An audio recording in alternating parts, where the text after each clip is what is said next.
pemain musik, dan kita akan mulai sekolah minggu ya untuk semua anak yang di bawah umur 13 tahun. Terima kasih. Haleluya. Amen. I'm going to start by showing you some pictures. Saya akan mulai dengan berbagi gambar. Amen. Where do you think this is? Kira-kira ini di mana ya?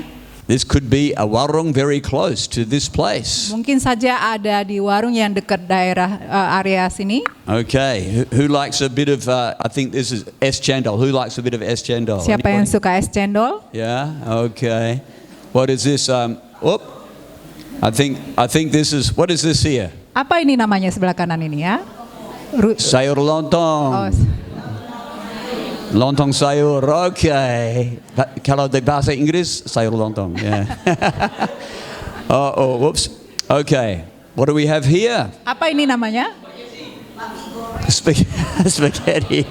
Spaghetti goreng.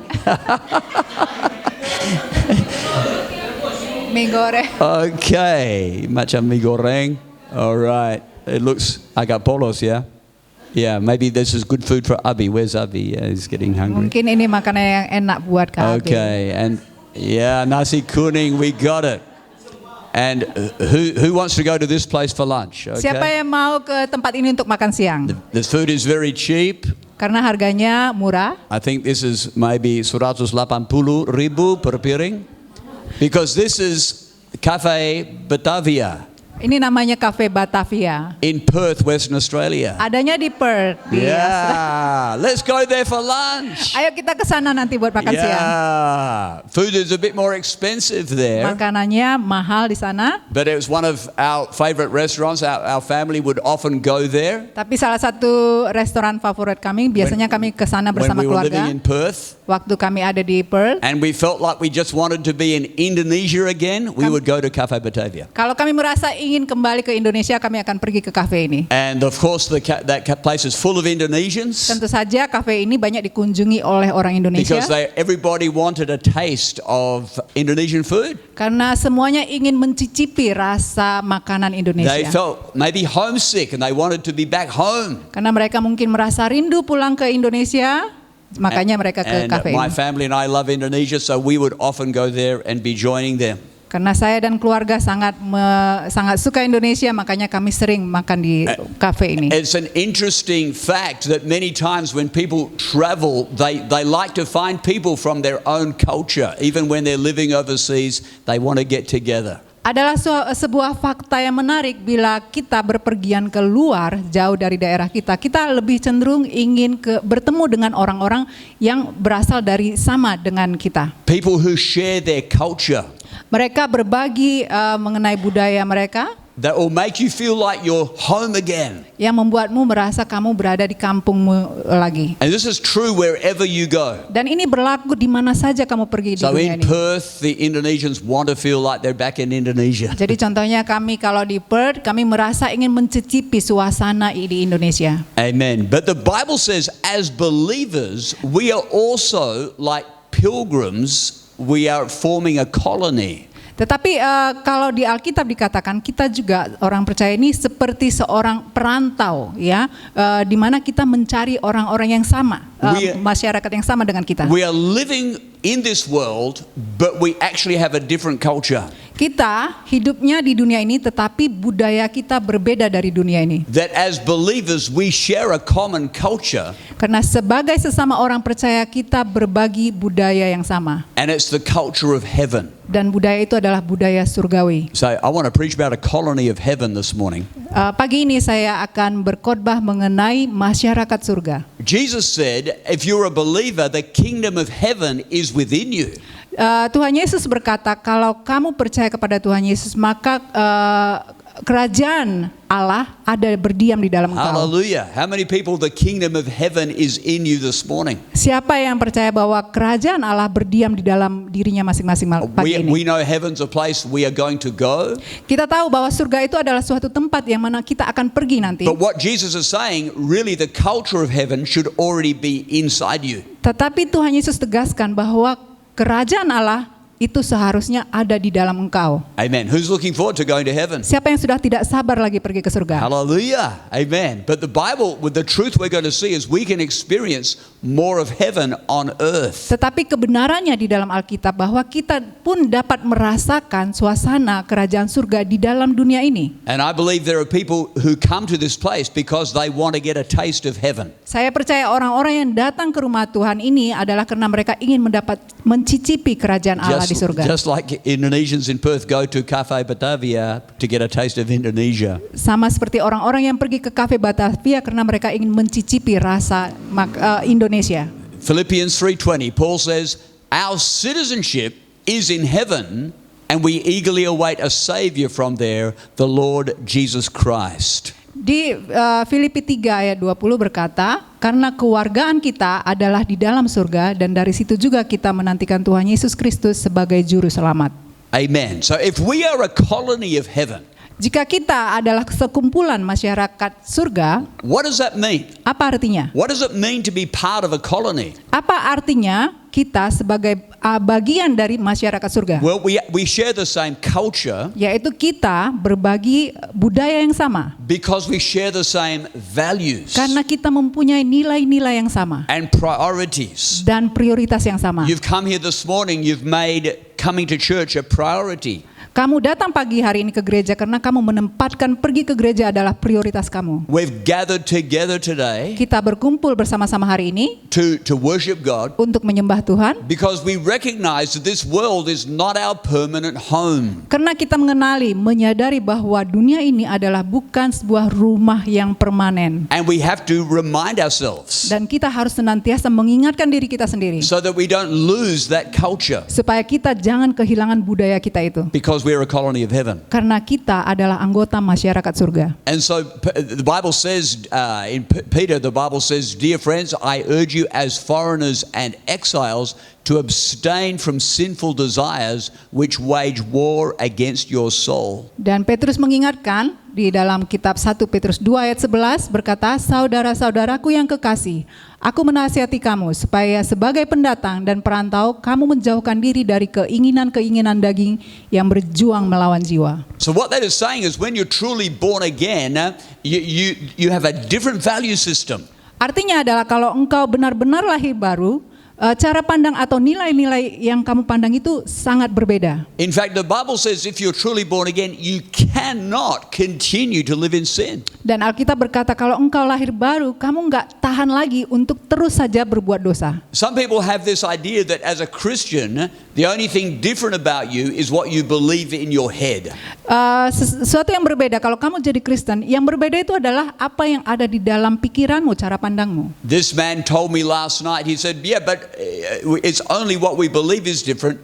The rest of our life we just continue to live like everybody else." Itu adalah perkataan seseorang dan dia berkata itu pikiranmu saja yang berbeda, tetapi engkau tetap melakukan hal-hal duniawi. Well, that's not what the Bible says. Bukan itu yang dikatakan Alkitab. The Bible says we are challenged here to live as pilgrims, keeping away from sin. Alkitab mengatakan bahwa kita ditantang untuk hidup sebagai perantau dan untuk senantiasa menjauhi dosa. That's why in the house of God we are reminded of the standards of the kingdom of God. Oleh karena itulah di rumah Tuhan kita selalu diingatkan untuk berdiri, posisi kamu berdiri di dalam kerajaan surga. We don't try to live according to the world standards. Kita enggak berusaha hidup untuk sesuai standar-standar di dalam dunia. Jesus spoke about a whole new value system. Tuhan Yesus berkata menyampaikan mengenai nilai-nilai yang baru. He said to his followers, "Don't just be like the heathen."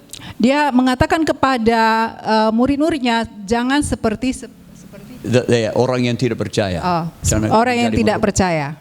Don't just be consumed in what you eat and what you're wearing. Jangan hanya pikirkan mengenai apa yang kamu makan atau yang kamu pakai. But rather seek first the kingdom of heaven and his righteousness. Tetapi carilah terlebih dahulu kerajaan Allah dan kebenarannya. He challenges us to a completely different way of thinking. Yesus menantang kita untuk berpikir sesuatu yang sangat total berbeda. You see, part of being a particular culture is it affects the way you think. Kita sebagai bagian dari budaya tertentu ini biasanya mempengaruhi cara kita berpikir atau memandang. How many Indonesians do we have here this morning? Berapa banyak orang Indonesia di pagi hari ini di sini? One or two. 1 atau 2 orang saja. Some of you are not sure. Mungkin ada sebagian yang nggak yakin dia itu orang Indonesia ya. So, does that mean you're really Indonesian or you're just pretending to be Indonesian? Apa artinya dengan demikian kamu itu benar-benar orang Indonesia atau pura-pura menjadi orang Indonesia? Do you have to wake yourself up in the morning and remind yourself, let's just really try to act like an Indonesian today? Apa kalau bangun di pagi hari ini selalu men-setting pikirannya, hari ini aku berpura-pura mau menjadi orang Indonesia. I want to really convince everybody else that I'm an Indonesian. Dan aku mau pura-pura meyakinkan orang lain bahwa aku benar-benar orang Indonesia. No, of course not, because you are naturally an Indonesian. Tentu saja tidak, karena kamu memang terlahir orang Indonesia. It's your culture. Itu adalah budayamu. It's who you are. Dan itu adalah identitas kamu. That's why when Jesus said the kingdom of heaven is within you, he says your culture has changed. Itulah katanya kenapa Yesus waktu berkata kerajaan Allah berdiam di dalam engkau, artinya budaya kamu sudah berubah. Amen. We are no longer living according to the standards of this world, but the standards of our King. Kita bukan lagi hidup sesuai standar-standar di dalam dunia ini, tetapi standar kerajaan surga. And one of those standards, the Bible says, is a standard of holiness. Salah satu standar kerajaan surga adalah hidup kudus. Amen. We are aware of whether our behavior, our words are pleasing to our King. Kita menyadari bahwa setiap apapun yang kita katakan, apapun yang kita lakukan, semuanya itu adalah berbau kerajaan surga. Jesus told was praying in John 17. He described his disciples as being in the world but not of the world. Tuhan Yesus menggambarkan murid-muridnya seperti di dalam doanya Yohanes 17 bahwa mereka adalah orang dunia tetapi mereka bukan berasal dari dunia. Yeah. They live in the world, but they're not of the world. Mereka memang hidup di dalam dunia tetapi tidak berasal dari dunia ini. How about you this morning? Bagaimana engkau pagi hari ini? Amen. Do you see yourself as a foreigner or have you just totally adapted to the culture of this world? Apakah engkau sebagai orang percaya melihat dirimu sebagai perantau, pendatang, atau engkau telah masuk di dalam budaya kamu dilahirkan? This thought is repeated through the Bible, throughout the Bible. Ide atau pemikiran ini selalu diucapkan dan diingatkan di sepanjang Alkitab. In Romans, Paul says, don't be conformed to the pattern of this world. Di kitab Roma dikatakan, Paulus berkata supaya kamu jangan serupa menjadi dengan dunia ini. But rather be transformed by the renewing of your mind. Tetapi berubahlah oleh pembaruan budimu. So then you can prove what is the good, perfect, and acceptable will of God. Sehingga kamu dapat membedakan manakah kehendak Allah, apa yang baik, apa yang tidak berkenan bagi Allah. Amen. You see, having a different culture means that you really think differently.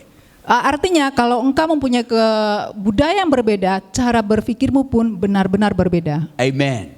Not only do you act differently, but you think differently. Artinya bukan kita bertindak tanduk berbeda, tetapi pikiran pembaharuan pikiranmu berbeda. Because you have a different king. Karena engkau mempunyai raja yang berbeda. And we think differently. Dan kita berpikir berbeda. This affects every aspect of our lives. Ini mempengaruhi segala aspek di dalam hidupmu. Amen. I was thinking about how this affects our culture in the home.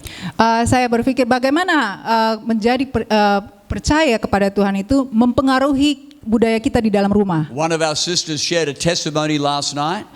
Salah satu saudari kita berbagi kesaksiannya tadi malam. She said, when I was born again, dia berkata bahwa ketika saya lahir baru, she said it affected firstly the way I think. Katanya bahwa pertama kali yang diubahkan itu adalah cara saya berpikir. Secondly, the way I acted. Kemudian yang kedua adalah cara saya berperilaku. And thirdly, the way I spoke. Dan ketiga adalah bagaimana saya berkata-kata. And she shared this with us in the car. Dan dia membagikan kesaksian ini di dalam mobil. And I said, sister, that's a powerful testimony. That's exactly what Jesus Christ Dan does. saya berkata, itu benar-benar kesaksian yang luar biasa kuat, dan memang itulah yang Tuhan kerjakan di dalam hidup Amen. kita. It affects every area of our life. Karena benar-benar itu mempengaruhi segala aspek di dalam hidup kita. Let's just think about how that affects our families. Mari kita renungkan bagaimana pengaruhnya terhadap keluarga kita And our home life, dan kehidupan di dalam keluarga kita our marriages, dan kehidupan pernikahan our kita relationships between parents and children. dan hubungan antara anak dan orang tua. Because these things are different from one culture to another, aren't they? Karena kita semua punya budaya yang berbeda dari satu sama yang lain. If we think of our earthly culture, different cultures have got different perspectives on family and what's important. Kalau kita berpikir dari duniawi, setiap rumah tangga atau keluarga itu budayanya berbeda-beda. But the one that created the family was God. Tetapi yang menciptakan keluarga itu adalah Tuhan. The one that joined Adam and Eve together in marriage was God. Yang mempersatukan Adam dan Hawa di dalam pernikahan adalah Tuhan. So he has the original blueprint of how this works. Jadi dialah yang menciptakan, menetapkan semuanya di dalam rumah tangga atau di dalam kehidupan. And so that's why the Bible has many instructions regarding the marriage, regarding the home. Itulah kenapa di dalam Alkitab ada ditetapkan bagaimana aturan-aturan atau struktur berumah tangga atau di dalam keluarga. Because God, our Father and King, Karena Tuhan sebagai Raja dan Allah kita is reminding us, hey guys, this is the way it works. I know because I created this. senantiasa mengingatkan kita akan kerangka atau struktur atau aturan itu karena dialah yang mengetahuinya. We find this in the book of Genesis. Kita menemukan ini di dalam kitab Kejadian. Jesus talks about it in Matthew. Yesus juga menyinggung yang sama di dalam kitab Matius. Paul says the same thing in his writing to the churches. Paulus juga mengatakan hal yang sama kepada jemaat-jemaatnya. Let's see what Jesus said. Mari kita lihat apa yang Tuhan Yesus sampaikan. He said, haven't you read, he replied, referring to Genesis, that at the beginning the Creator made them male and female, and said, for this reason a man will leave his father and mother and be united to his wife, and the two will become one flesh, so that they are no longer two but one flesh. Therefore, what God has joined together, let no man separate. Inilah yang Yesus perkatakan mengenai pernikahan, di mana Tuhan Yesus berkata waktu, tidakkah kamu baca? Artinya, tidakkah kamu baca di dalam kitab Kejadian bahwa Ia yang menciptakan manusia sejak semula menjadikan mereka laki-laki dan perempuan, dan firman-Nya, sebab itu laki-laki akan meninggalkan ayah dan ibunya dan bersatu dengan istrinya, sehingga keduanya itu menjadi satu daging. Demikianlah mereka bukan lagi dua, melainkan satu. Karena itu apa yang telah dipersatukan Allah tidak boleh diceraikan manusia. Hallelujah. Haleluya. You see, if we understand this, Jika kita paham pemikiran ini, God's intention is to bring the culture of heaven into our home. sebenarnya tujuan Tuhan itu adalah Tuhan ingin membawa budaya kerajaan surga masuk ke dalam keluarga rumah tangga kita. If you bring the culture of heaven into your home, Jika engkau rindu membawa budaya surga your masuk ke dalam rumahmu marriage, your dan family life ke dalam pernikahanmu dan kehidupan keluargamu, can be heaven on earth. bisa saja surga itu ada di dunia ini. Amen. How many want to have heaven on earth? Berapa orang kita yang mau memiliki surga di dalam dunia? But if we ignore what God says, Tetapi jika kita mengabaikan apa yang Tuhan sampaikan, unfortunately some people experience their family life is hell on earth. sayangnya kita akan mengalami neraka di dalam dunia. Amen. One man I spoke to last night, that was what he was experiencing. Kemarin saya berbicara kepada pria itu mengatakan itulah persis yang dirasakan di dalam hidupnya. And when I first started speaking to him, he was blaming his wife. Waktu pertama kali saya bicara kepada pria ini, dia mulai menyalahkan istrinya. But eventually he got really honest. Tetapi pada akhirnya saya mengetahui dia sebenarnya nggak jujur. And he confessed to me all of what he had been doing to create hell on earth. Dan dia mengakui kepada saya apa yang dia lakukan untuk menciptakan neraka di dalam rumah tangganya. Here the Bible speaks and says clearly marriage is the uniting of a man and a woman. Di dalam Alkitab digambarkan pernikahan itu adalah yang dipersatukan antara pria dan wanita. How many know that's a healthy definition? Kita tahu bahwa itu adalah penjabaran yang sehat ya mengenai rumah Can tangga. everybody say amen? Ada yang berkata amin? Come on guys, don't be scared of the LGBTQ crowd. Kamu nggak harus takut The kalau kamu alphabet mob. menganggap dirimu melawan dari LGBT. And it's also, we see here that when you get married, the Bible says you leave your mum and dad. Artinya dan juga Alkitab berkata kalau kamu menikah, kamu meninggalkan orang tuamu. You become one unit. Kamu menjadi satu. And that doesn't mean you hate your parents or you don't respect them anymore. Bukan artinya kamu membenci atau tidak menghormati lagi orang tuamu. But it means they are no longer the main dominant controlling influence in your life. Tetapi artinya orang tuamu bukan orang yang mendominasi, yang mengkontrol kehidupan rumah When a tanggamu. woman marries a husband, Waktu kita menikah sebagai pria, he becomes the head of the house. pria ini adalah menjadi kepala rumah tangga. And in a very real sense, her father is no longer her head. Her husband is now her head. Artinya yang menjadi kepala rumah tangga ini bagi wanita adalah suaminya, bukan ayahnya lagi. I experienced this for myself only a couple of months ago. Saya juga mengalami ini sendiri di beberapa bulan yang lalu. When I gave away my daughter, my only daughter, to a young man. Waktu saya menyerahkan putri saya kepada pria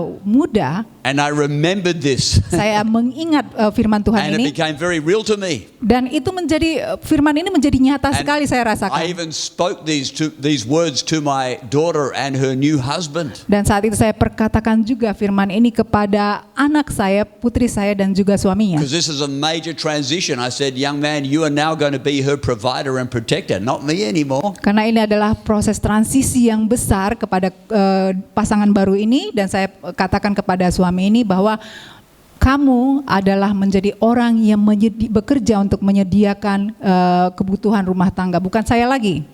Amen. The Bible also has many other words of instruction regarding the home.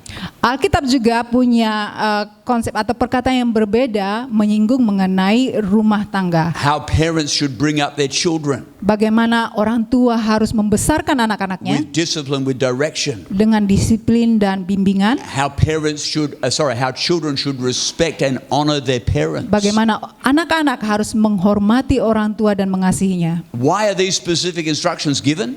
Kenapa di dalam Alkitab ada instruksi spesifik seperti ini Because diberikan? God intended the Christian family to represent His kingdom. Karena Tuhan punya rencana supaya rumah tangga yang percaya kepada Tuhan menjadi gambaran rumah tangga di surga di dalam dunia. People have come to our church Ada banyak yang datang ke gereja kita and even our home. dan juga ke rumah kita. I'm talking about my wife and I, we have 5 children.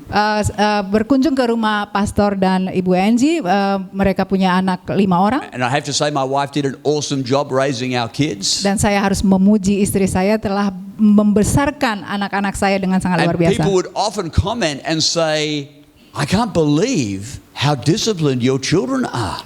Orang selalu senantiasa memuji saya kepada orang tua mereka, pastor dan Ibu Angie. Saya tidak percaya bagaimana kamu telah membesarkan anak-anak yang sangat disiplin. Because they're used to seeing other people's families where kids are bouncing off the walls, swinging from the chandeliers, just going crazy. Karena biasanya ditemukan anak-anak di dalam rumah biasanya pergi kemana, lompat sana, lompat sini, membuat keonaran. And in church, Dan di waktu mereka di gereja, people would say the same thing. dan orang-orang akan berkata yang sama. They'd come into our church in Perth, there's hundreds of kids. Biasanya orang datang ke gereja kami di Perth dan ada ratusan anak-anak. But there's order, there's discipline.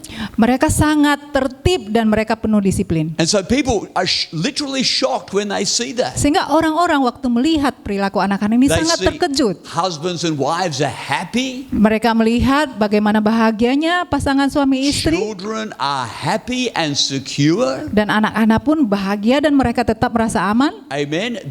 Because there's the order of the kingdom of God is being demonstrated in the family. Karena ketertiban atau keteraturan kerajaan surga itu tertampak jelas di dalam keluarga. This is part of the culture of heaven. Ini adalah bagian budaya kerajaan surga. I would hope that when visitors come to our church, Saya sangat berharap sekali suatu hari nanti bila ada pengunjung datang ke that gereja they would kita, also see, something's different about this place. mereka akan merasakan betapa berbedanya tempat ini. Something's different about these people. Ada yang berbeda dari orang-orang yang di gereja ini. I can feel like it's almost like a different culture. Saya bisa merasakannya dan sangat budayanya sangat berbeda sekali dari yang biasa saya rasakan. Because it should be the culture of heaven. Karena memang budaya yang kita bangun di tempat ini harusnya budaya kerajaan surga. Can somebody say amen? Ada yang bisa berkata amin? Hallelujah. Haleluya. But it really, to establish this culture, it's determined by how we obey God's word, how we act and how we speak.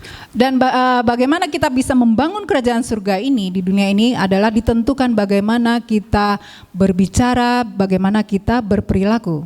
Amen. It's not just simply something we're pretending. Itu bukan hanya kita mau pura-pura saja. It's something that within us has changed. Seharusnya memang lahir dari dalam hati kita yang telah diubahkan.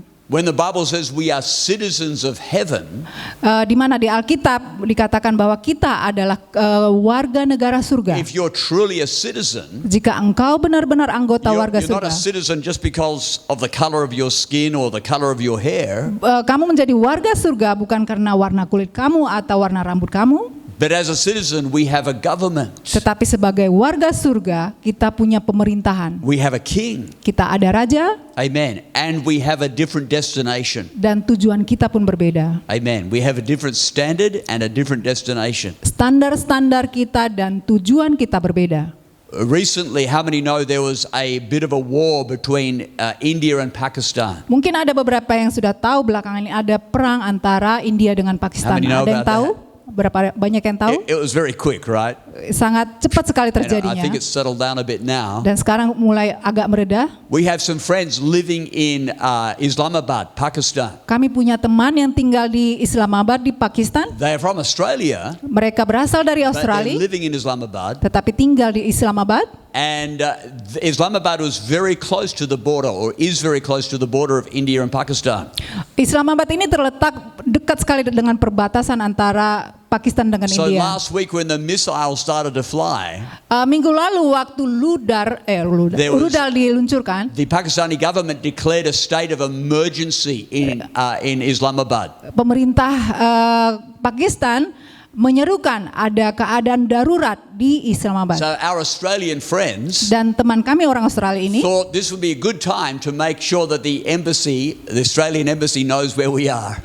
mereka mengira harus meyakinkan supaya kedutaan besar Australia mengenali dan mengingat mereka. Because when things get dangerous, when missiles start flying, Kalau ada keadaan bahaya, contohnya waktu rudal itu diluncurkan, you can be protected by your own government by simply going to the embassy. engkau tetap bisa dilindungi oleh pemerintahmu hanya dengan engkau pergi ke kedutaan besar. Maybe other times you don't think about the embassy, but when the missiles are flying, you think about, where's our embassy? Mungkin kamu pikir nanti kalau ke kedutaan besar itu nanti aja lah entah kapan. Tetapi waktu keadaan darurat seperti itu kamu akan mulai berpikir mana nih kedutaan besar. This was a very real situation in the nation of Rwanda. Dan ini juga situasi yang nyata sekali di bangsa How Rwanda. many have heard of Rwanda? Ada berapa pernah yang dengar Rwanda? Okay, you guys are too young, far too young. Mungkin di sini kebanyakan yang terlalu muda ya. Okay, 1994. Di tahun 1994 There was a serious war in Rwanda, civil war,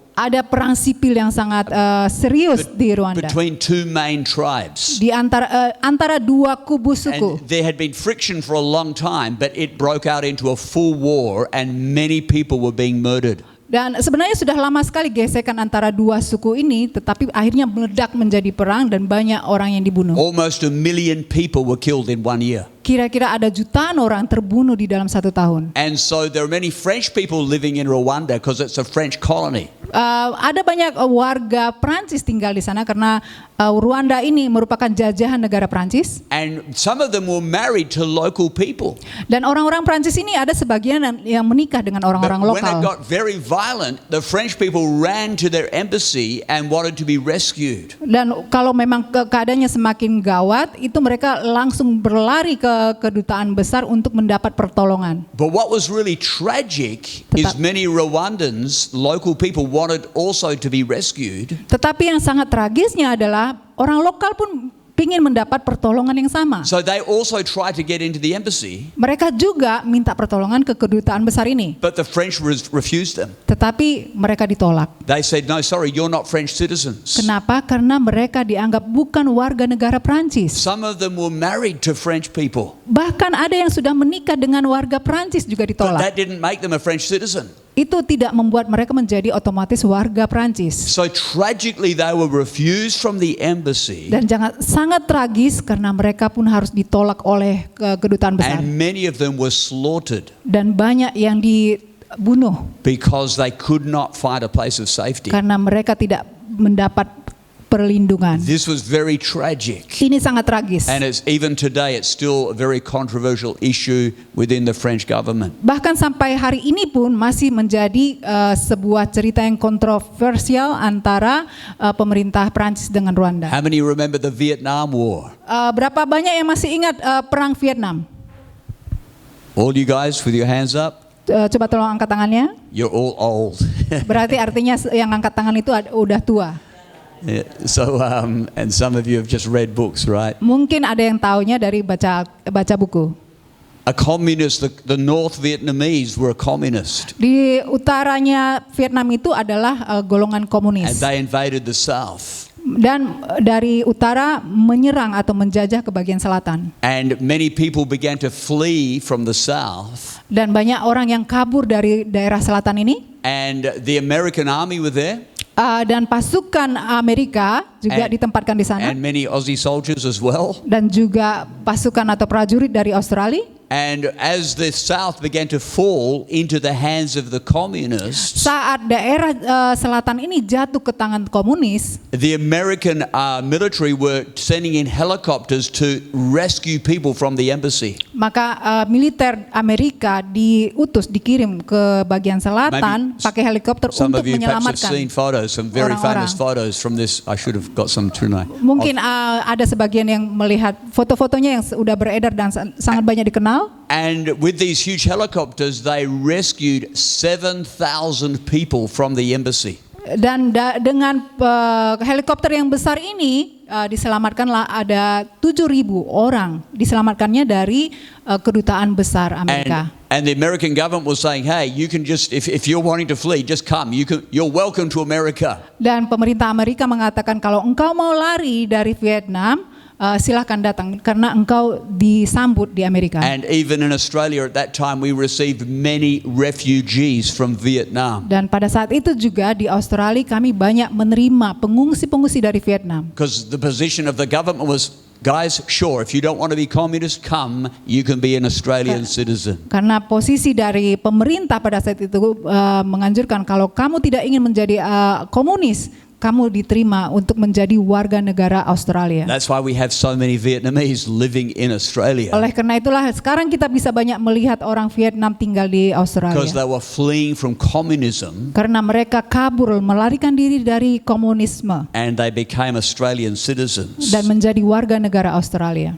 Do you know many people who are living in this world Banyak orang yang tinggal di dalam dunia ini realize there's a lot of bad things happening? menyadari ada banyak hal-hal yang buruk yang We're terjadi. living in a world that has fallen into sin, Kita tinggal di dalam dunia yang sudah jatuh ke dalam dosa, separated from God. terpisahkan dengan Tuhan. Many crazy things are happening. Banyak hal-hal gila yang terjadi. Sometimes men think they're women, women think they're men. Kadang terbolak-balik, ya, pria mengira dia wanita, wanita mengira dia pria. There's violence, there's addictions. Ada kekerasan, ada kecanduan. There's people that are breaking down in their mind or in their health. Ada orang yang mengalami kehancuran atau kekecewaan di dalam pikiran mereka, di dalam kesehatan mereka. But we have a God in heaven Tapi kita punya Allah di surga that has thrown open the doors yang telah membukakan pintunya and lebar-lebar, said, "Come and flee into my kingdom." menyambut, datanglah, masuk ke dalam kerajaan. You can become a citizen of the kingdom of God. Kamu bisa menjadi warga negara surga. If you come, you will not be rejected. Jika engkau datang, engkau tidak akan pernah ditolak. But don't leave it until it's too late. Tapi jangan tinggalkan sampai sudah tidak sempat lagi. If we want to enter the kingdom of heaven, we have to become a citizen.